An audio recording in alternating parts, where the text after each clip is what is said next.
Some reactivity stuff. I got Ginger and I'm using Waylon. I'm gonna try to talk while I'm getting ready. Uh, that's a good girl. You're probably not gonna see any reaction out of her because they're friends, right? But I want to get you how I work on it. I don't like the using food, but I will show that. I just personally don't like it. It's kind of awkward mechanically for most people. Um, you kind of need somebody there with you, kind of coaching you along the whole time until you get good at it. Look at it. You can go mess with Waylon.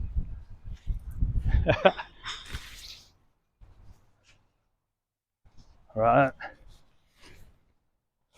I also don't like harnesses, but I will show you how to do that.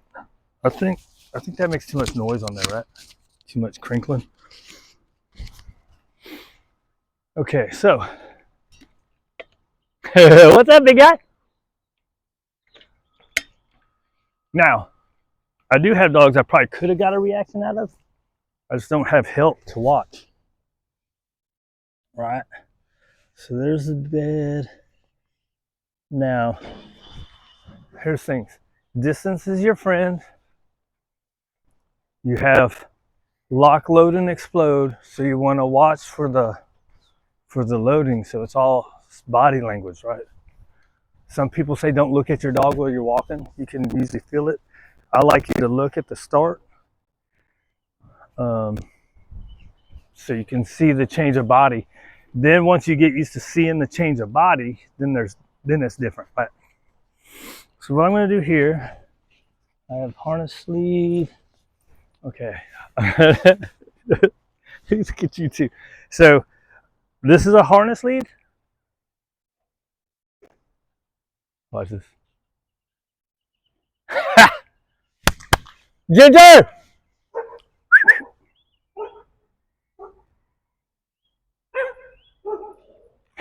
Right here.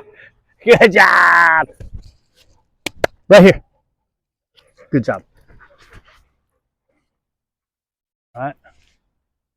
So, okay, so let's flip her this way. So, first, this is what I'm going to suggest. I know you said you tried a prong collar, and that is he getting into that crap that I just brushed all the shit off him, stuff off him? So, this is your best thing, slip lead, right? So, your slip lead is going to go over their head. Now, she's used to a prong collar, so I'm going to use her collar and a slip lead. She's not used to these. So, the reason I like slip leads, one is I was trained on it, so that's what I'm used to. Two is it's the closest thing to going to just a collar. There's Wetland right there, right? So when you go out and you start your walk, don't go out and just go. You go out and you do what I call heel drills, right? A sharp turn, you can stop, you can reward for being there. I don't like this thing on this vest. It's right in the way of my hand, where my hand goes. Right? You have outside turns where the dog's on your outside, and you can reward. A lot of times when I do heel drills, it's an inside turn with the dog on your inside. Obviously, she knows, so it's going to be easy, right? This is going to look really easy. It's going to be much harder with that dog. Now, she knows it. She just doesn't know it with you, all right? So say she's not paying attention. You do an outside turn, boop. Come down low, correction. She's got to pay attention to you. What does that do? That correction gets her paying attention to you faster. Notice it's down low and to the side. Good girl. Down low and to the side, right? Shoulder level to the side. It's kind of awkward, right? Let's see if she pays attention to this guy. Good. Now she's focused, right? Good. Do this for 5 minutes before you start your walk.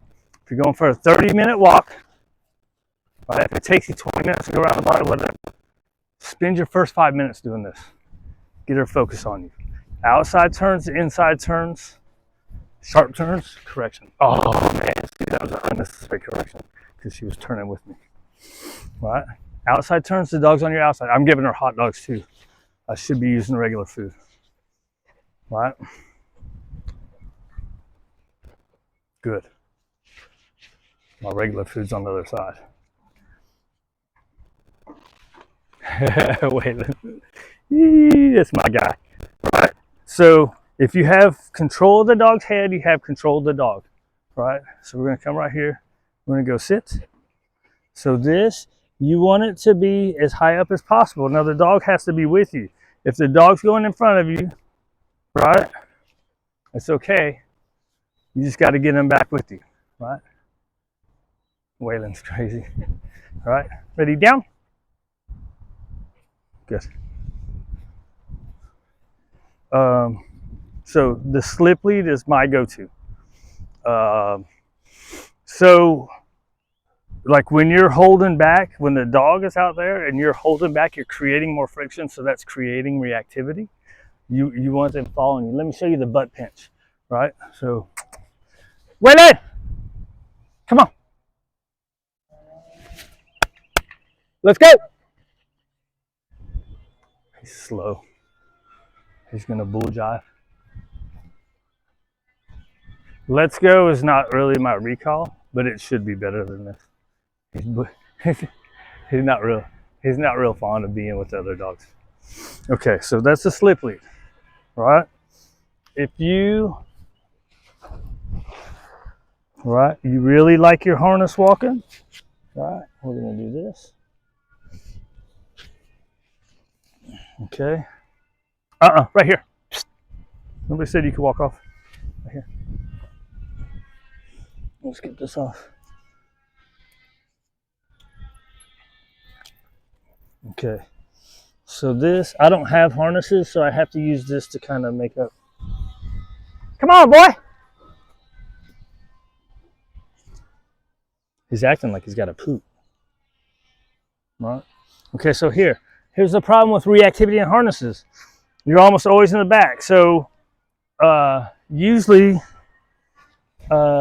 people that have reactive or aggressive dogs on a harness, you want a front and a back clip. I'm gonna make it up, which you can do with the harness that you have. You don't have to turn it, you don't have to go buy another one. You take and put your carabiner on the end of your leash and clip it on your collar, okay? So now you have your harness walk, and then when she starts to freak out, boom, you're using this to turn around, right? That's it gets kind of awkward, right? Because you got to use this to turn them around, because you have to have control of the head. So the front clip harnesses, what they do is control the chest. So it's kind of close. It's a good girl. Here, right here. Wait! See this one, if he doesn't come, I'm gonna go get him. Here, down. I don't know why I did my hand motion. Come on, fool. Oh, I forgot to put a toy. So the reason I don't like food, there's another big one, is redirecting to a toy. Hey, let's go. You gotta get one more. Come on.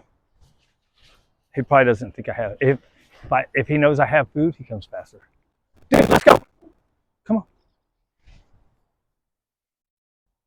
on. Back over here. Go lay down. Lay down. Good. Hey, right here. Come here. Down. Come on, fool. Quit bullshit. Did you go get any more shit? Come on. Go on the bed. Come on. Not you, fool. Come on. Get off. Come on. All right. So the reason I don't like toys, right, is because you're keeping them excited. And we're trying to be calm, right? I guess I should have tested this out first. I'm big about this has got to be calm, right? If we're redirecting to toys, yes, we're building value, but we're keeping them in an excited state. So I like to redirect. I used to use food, right? I used to use food, but I stopped. Right? So now we're walking, right? Whenever they start noticing a dog, yeah, good. See, she knows the butt pinch because she is a reactive dog, right? She's an excited reactivity. So I do the butt pinch. Yeah, good girl. And feed, right? You do this a lot when there's not a dog around, right? So practice for the situation, right? You're walking, use whatever there is, a tree or whatever. You get to whatever distance, butt pinch, yeah, good girl, right? See, it's awkward. You have to have your food. I got not good at it because I stopped using food, right? So that's your butt pinch back up, dude, right? So you butt pinch back up, and say she's looking at the dog, then you just keep going. When they finally disengage from looking at the dog, that's when you give the food. And then you can reapproach. Waylon, get over here on the bed. Come on. Let's go. Come on, fool.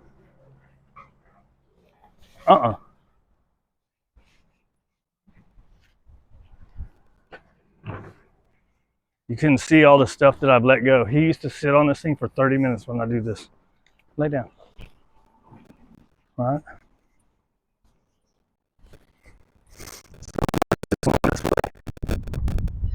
All right.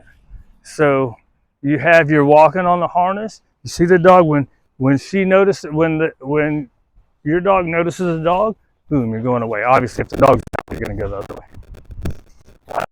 This is your friend. So if you have, it's like a 20-foot distance, right? Some other stuff they want you to do is they want you to, as the dog's approaching, they want you to pull over and they want you to do this. Food on the ground, food on the ground, food on the ground. So they're looking at the ground getting food, and then they look up for you and you give more food. I'm not a particular fan of that, but that's one. It's a method, right? You're a good boy. Oh crap! That's going off. Right. So you're walking. This is not set up on the right side. I should have put this thing over here, right? So you're walking. If the dog's over there, boom. You're gonna boom, and you got 360s, right? Boom. It's all a visual thing, right? If they're looking at a dog and they're loading up, and we keep going, like say she's looking at him, right? Like right there, you want to break her vision, boom, and you're gonna keep on going. You're gonna have to work up to the 360s. You're gonna keep going until they fully disengage from that dog. Then you're gonna have a point of no return, right? If the dog is kind of right there and you're right here, let's just pretend we're across the street. There's going to be a point where they're looking at that dog there. Why would you, if you're at this point, why would you turn around and go back? You're going to get out of dodge. All right? You speed up a little bit, just calmly increase your speed and get out of there. All right? So you have initially, you have what's called the A to B. Boom. And you can feed if you're comfortable with it, as long as the dog isn't looking back. If you give a piece of food and the dog's looking back, you're not rewarding the thing that you think you are. You got to keep going. That's why this is really complicated for people. You got to keep going so she's no longer looking at that dog, right? Like right now, if she turns and looks at the dog, you don't get no food because you're still looking at the dog. You're not disengaged, right? You have to keep going until the dog fully disengages. And the way you know the dog is disengaged from that dog is if they're walking with you, right? If they're kind of lagging behind, they're probably fixing to turn their head back because they know that dog's still back there. So after quite a few of those, right? Boom, it's A to B. Boom, boom, boom. Bam, bam. You can create distance if you have to, right? Create distance if you have to. Another thing you can do is go to a dog park and work on the outside. I would go away from wherever the entrance is because there's going to be too much there. You just go work on the outside of the fence. And just walk back and forth. You're desensitizing her to the presence of the other dog, right? Kind of jumping around all over the place. So A to B. Once you get that A to B, now you're walking, right? And you can correct that. You're trying to lean that way, just correct it. You're not going to make her hate those other dogs anymore. That's a ridiculous thing. You're stopping the loading process, right? If you consistently stop them at the loading, they're not going to explode. They're not going to skip loading just to go to explode. That's stupid.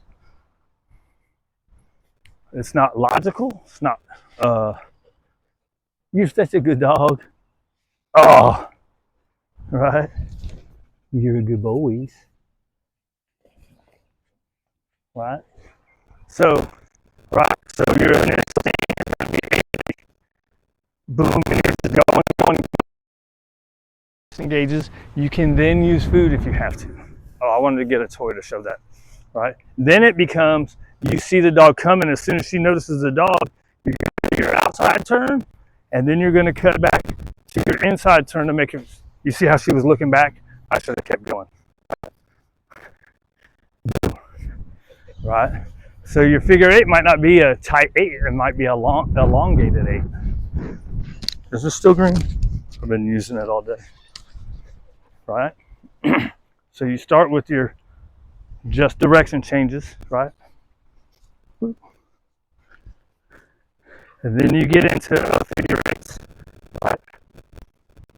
Figure eights, boom, right? And then you get into where you can just do a boom, break the line of sight, and then now you can keep going, right? A lot of times that's what I'll do when I'm kind of right directly across from them. I'll do the 360. All right. So if you're at the dog park, come on. I know you ain't got to go to the bathroom because you just did not too long ago. She bull jiving. That's another thing, right? So say you're at home and you're doing any kind of obedience work. Whatever you ask that dog to do, you have to follow through. If you go sit and she doesn't sit, nope, sit. Right? So see, she wanted to go into a down. No, sit. Leash pressure. You got to do what I say. Break. Right?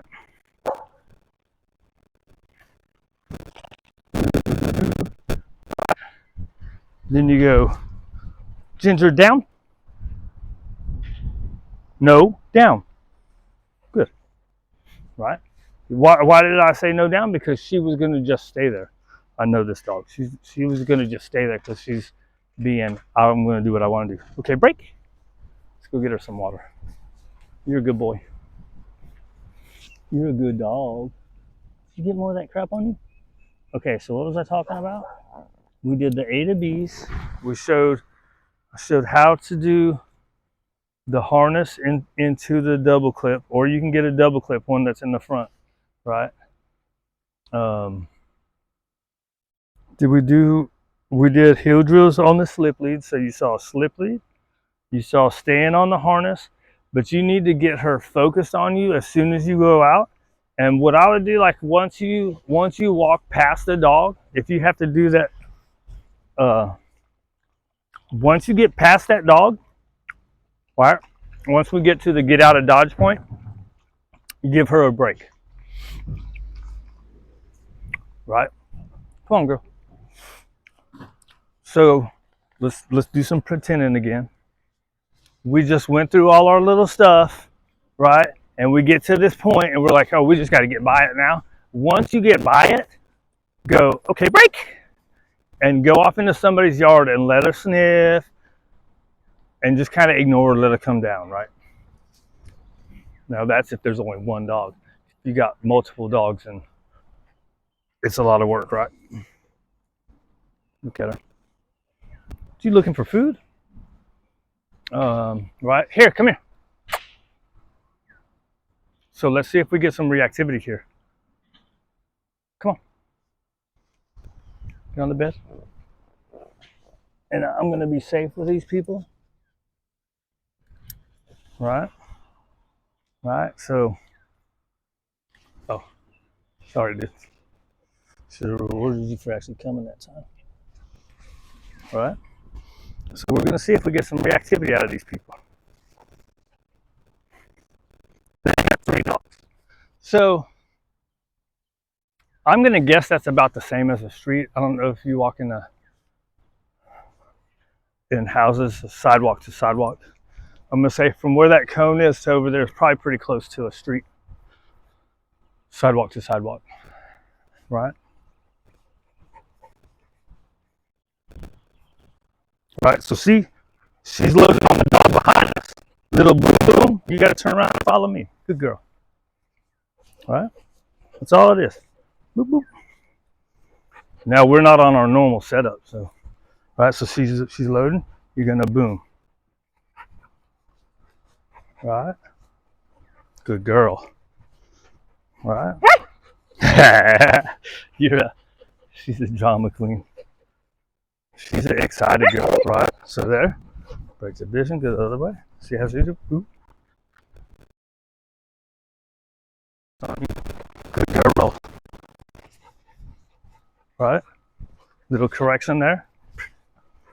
Good girl. Right? Not a big deal. You see, you heard she kind of got excited, right? She does the excited one. Right? So look, now that way, she's getting excited, you're going to break her vision. You don't have to keep going. I mean, you do if they stay focused on their dog. Right? You break their vision.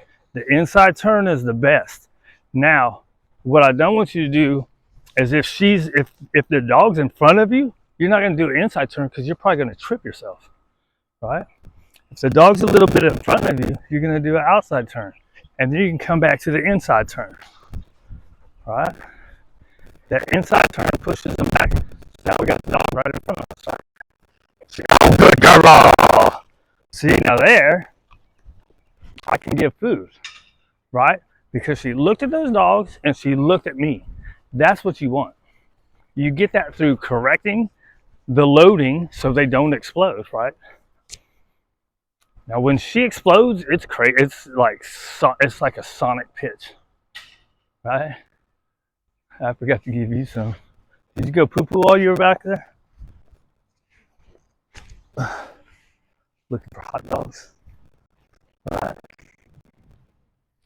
I think we're getting there. Right. So initially you're gonna do A to B, right? It's all a visual thing. You're gonna work up to doing figure eights. You're gonna start your walk, 5 minutes of heel drills. Throw in your obedience, sit down, stay. Make the dog start paying attention to you.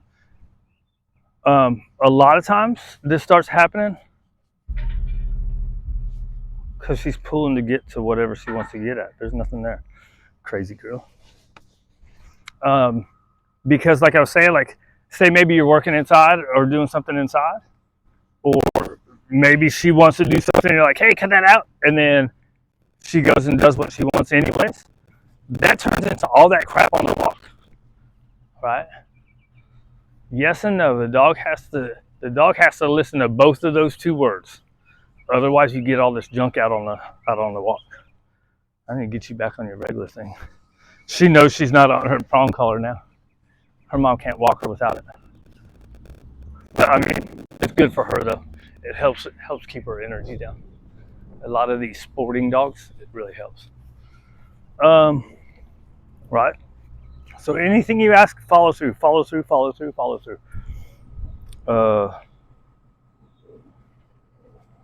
Right? So that's how you do if you want to stay on your harness.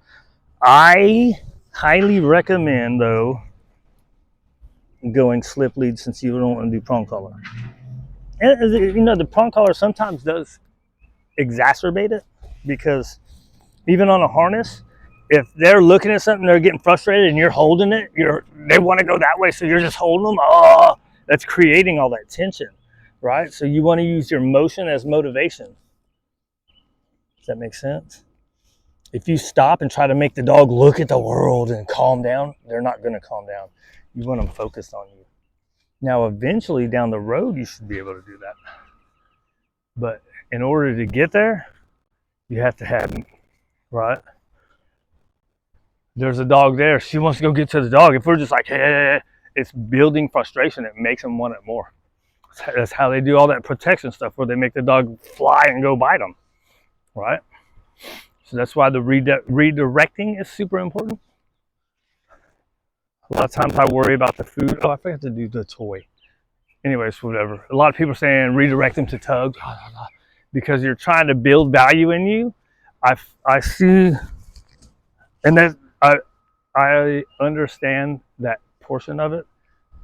The part of it that I don't like is that it's keeping the dog in an excited state when we're trying to be calm.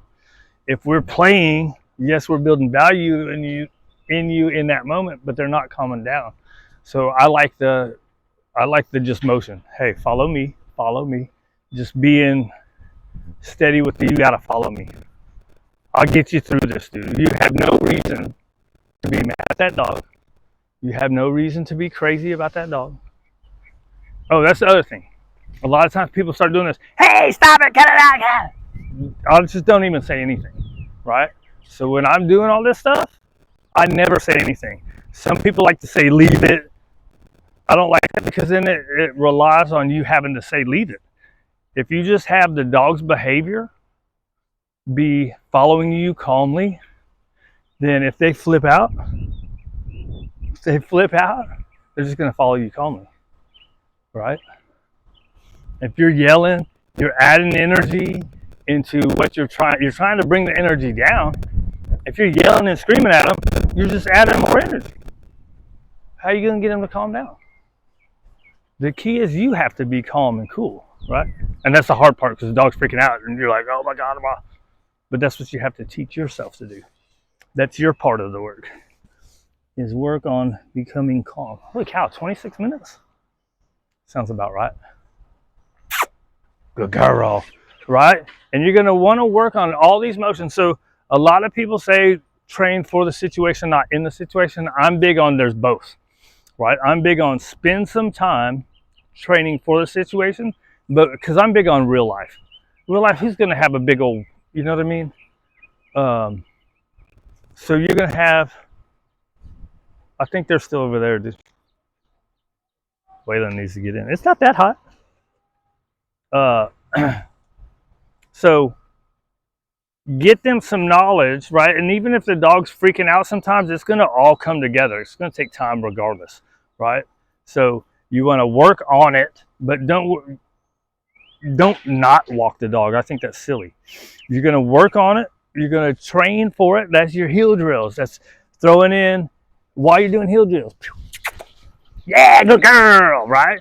Practice all those moves that you're going to have to do in the arousal moments when nothing's going on, right? And then that is going to, come here, Chris. That's going to make it easy. That gives the dog something to fall back on when they are in the arousal state, right? Come here. What is that? Do I have anything else to say? Probably talked a lot of bullshit anyways. I mean, bull jive. You gotta watch your mouth. Yeah, I mean, that's my story. That's how I like to do it. Let me go ahead and hit stop right here, get Waylon on the